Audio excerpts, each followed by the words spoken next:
President Reagan has now set in motion a program of research and development for futuristic weapons to defend this country from incoming nuclear missiles. With today's signing of a national security directive, Mr. Reagan confirmed the long-range research he proposed Wednesday night. It will improve communications and control systems that are vital to these strategic forces. Applications discussed in the patents included destroying missiles. Communications, control, and disruption were included. There were some other ideas, both to possibly modify weather and finally to lift a portion of the upper atmosphere further out into space where hopefully it would be able to deflect missile trajectories. Zap incoming missiles, disrupt global communications, and engineer the weather. What does HAARP do? HAARP is a large antenna where we beam radio frequency energy up into the upper atmosphere, and we create on a small scale what the sun normally does. HAARP uses 1 billion watts beamed straight into the ionosphere for experiments. Picture these strings on the piano as layers of the earth. Each one has its own frequency. What we used to do is beam radio waves into the ground, and it would vibrate any strings that were present in the ground. We might get a sound back like, and we'd say, that's natural gas. We might get a sound back like, and we say that's crude oil. We were able to identify each frequency. We accomplished this with just 30 watts of radio power. If you do this with 2 billion watts, the vibrations are so violent that the entire piano would shake. In fact, the whole house would shake. In fact, the vibrations could be so severe underground that could even cause an earthquake. Los Angeles Times, on April 21st, you said that you told the Associated Press that the American government has created weather tampering techniques so that the New World Order will be able to starve millions of Americans and control the rest. And after 1989, President Bush said, and it's a phrase that I often use myself, that we needed a new world order. The chilling new world order where the masters of mind control will become masters of the world. And ready? There's one more. Some people believe the technology being tested here could be used for sinister projects involving humans. Radio waves messing around with people's brain waves. Mind control will be the ultimate non-lethal weapon. Declassified information on mind control, weather manipulation, bioweapons, chemical weapons. While we feel that HAARP is a unique facility, it's not the only one like it in the world. HAARP has some capabilities that we feel are better than some of the others. You can change the frequencies.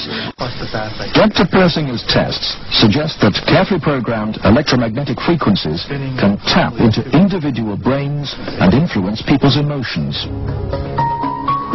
You can shift the beam so that you can move it from one part of the ionosphere to another, and it has quite a bit more power than some of the other facilities throughout the world that are doing the same kinds of research. Same kind of signals in the same frequency range can affect human mood. The human brain operates on very low frequencies.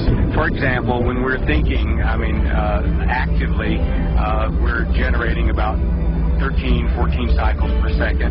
When we're meditating, we're generating 8 cycles per second. And when we're asleep, the brain waves are running at about 4 cycles per second.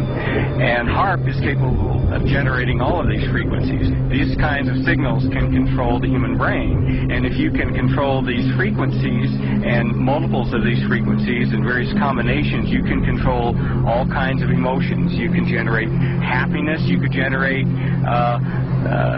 sadness. You can generate any mood you want. Similarly, using the appropriate fields, we can induce fear and apprehension. I chose what's called a phased array antenna for the patents because it can be aimed. Picture holding your microwave oven in your hands with the door open. Then you can move it around and send those microwaves different directions.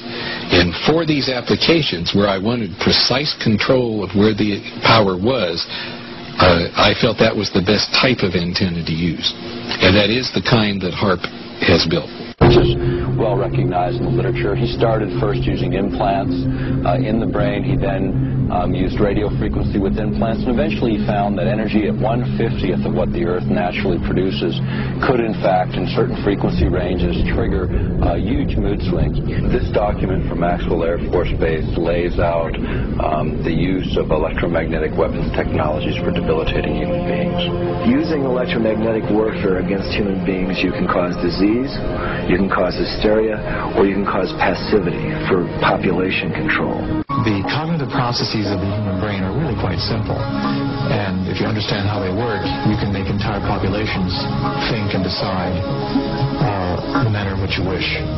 You can get into their minds. Persinger thinks the implications are chillingly real. Suppose you generate a field that produces fear, fundamental fear, in large numbers of people. And then, over the television, more traditional ways, you say, the reason we're having this fear is because of this particular group. And now you start to move the population believing in a direction that you wish. To influence 250 million people, the equivalent of the entire population of the United States, may not be that difficult.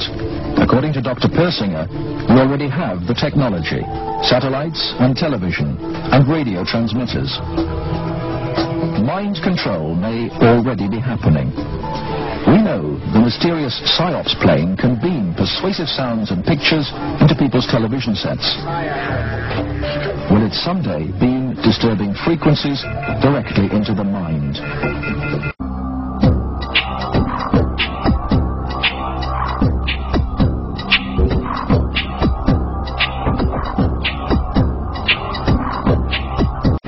Psychological warriors are bringing cutting-edge technology to a more insidious weapon: propaganda. We're moving toward the third wave modes of warfare, which apply information, knowledge, intelligence, strategy, perception, media, the use of the media for managing the perception There are certain cities that now have required all the new towers that are being built to be disguised. Andrew Messing is the president of Larson Camouflage, a company that builds cell phone towers in a wide variety of disguises, from palm trees to water towers to flagpoles. This is one of our saguaro cacti that's going up to the Phoenix area, and the antennas are concealed inside. They're extremely realistic. People drive by them all the time and they think they're real cacti. Cell antennas are also being hidden inside all kinds of architecture, like clock towers and fake chimneys. Any cell phone, yours included, can be pinpointed, even if you never make a call. Cell phone users beware, Big Brother may be listening. The Federal Bureau of Investigation can now hear everything you say, even when the cell phone is turned off. I know it sounds kind of out there, but using your phone's tracking device, authorities can now activate the microphone inside the dreaded thing, allowing them to eavesdrop on you and your conversations. We can go one stage further, if you like. We can put them inside the brain. Here are human nerve cells growing onto the surface of an RFID-type chip. Human brain cells don't need to be taught to do this. They are genetically programmed to work with computers. In fact, they love computers. Here's an example. Here is a chip.